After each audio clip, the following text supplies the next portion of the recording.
In the heart of the Mediterranean, on the rugged island of Corsica, a child was born who would one day hold Europe in the palm of his hand. His name was Napoleonic Bonaparte, later known to the world as Napoleon Bonaparte.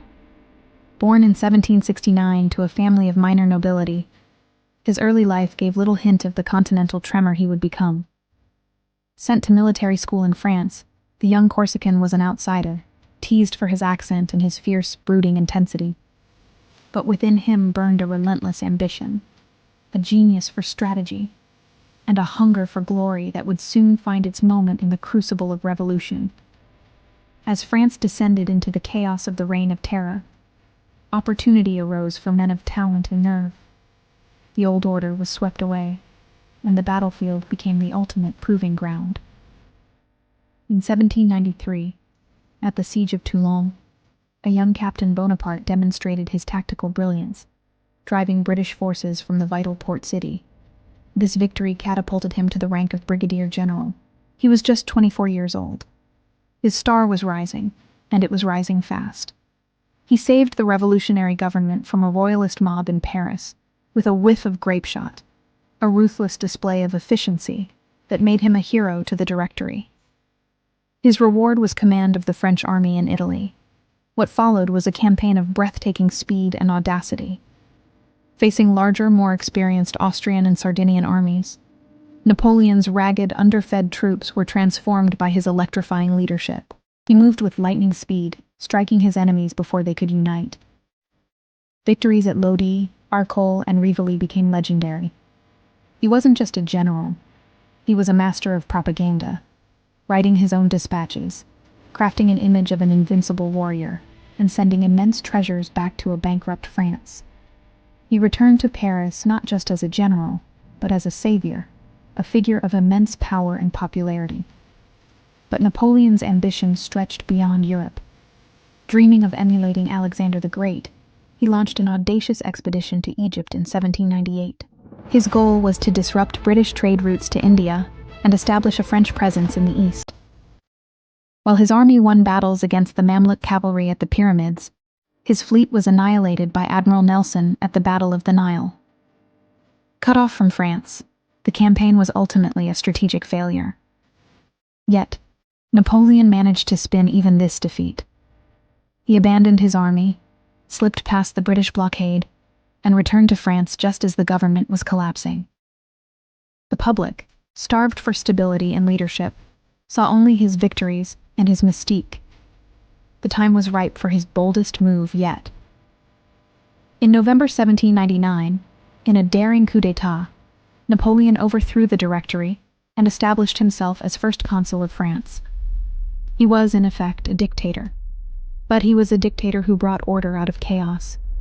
He centralized the government, reformed the banking system, and most enduringly, created the Napoleonic Code. This revolutionary legal framework guaranteed property rights, religious toleration, and equality before the law for all male citizens. It swept away the feudal privileges of the old regime and became the basis for legal systems across Europe and the world.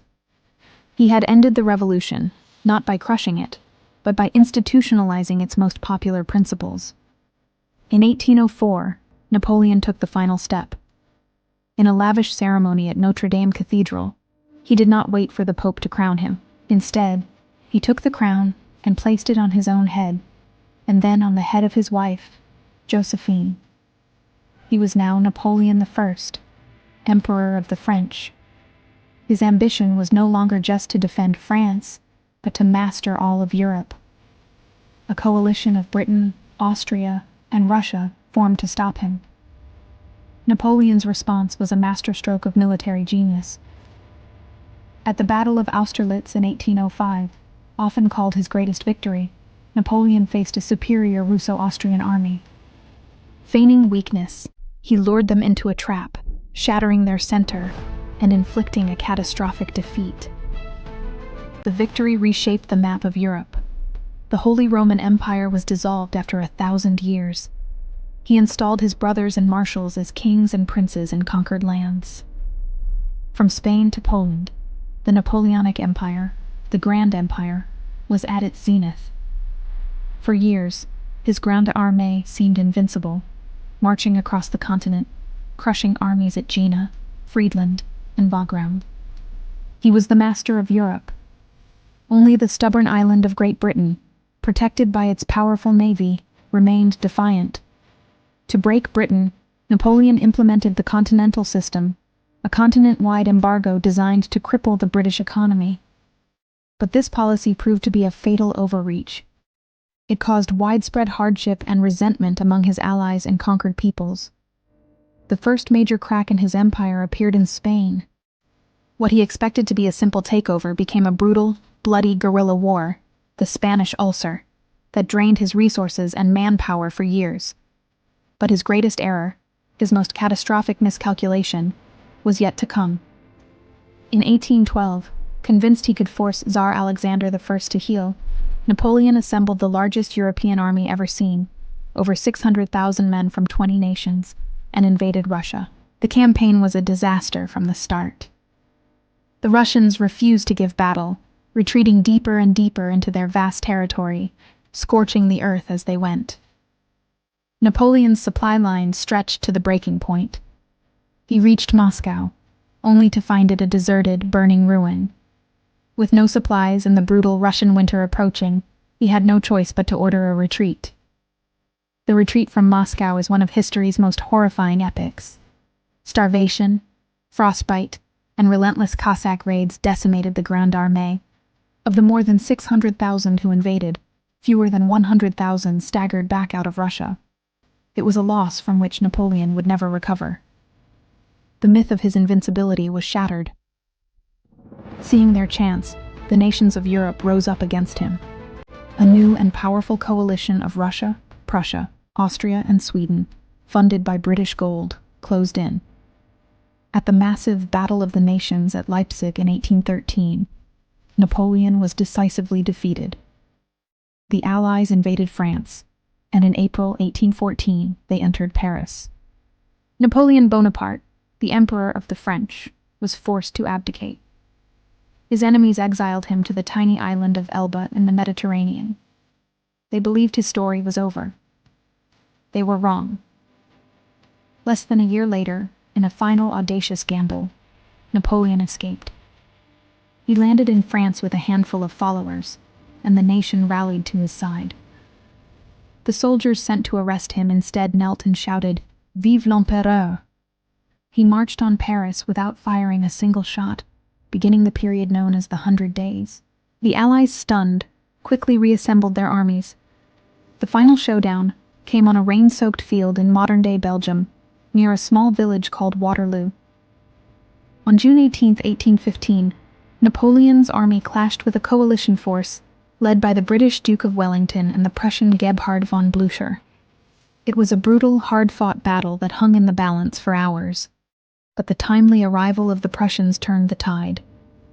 The French Imperial Guard, his elite veterans, broke for the first time. The battle was lost. Napoleon's last dream of empire was over. This time, his captors would take no chances. They exiled him to the most remote place they could find, St. Helena, a desolate volcanic rock in the middle of the South Atlantic Ocean, thousands of miles from anywhere. Under constant British guard, the man who had once ruled an empire now governed a household. He spent his final 6 years dictating his memoirs, crafting the legend that would outlive him. He died on May 5, 1821, at the age of 51.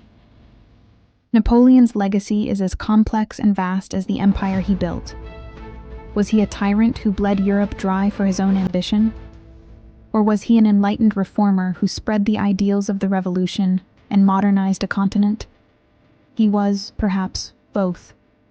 He was a force of nature, a man of boundless energy and genius whose life was a whirlwind of glory and tragedy. He rose from nothing to conquer a continent, and in the end, lost it all. But in doing so, he forever changed the course of history. Thank you for watching. If you enjoyed this journey into the past, please like, subscribe, and follow for more.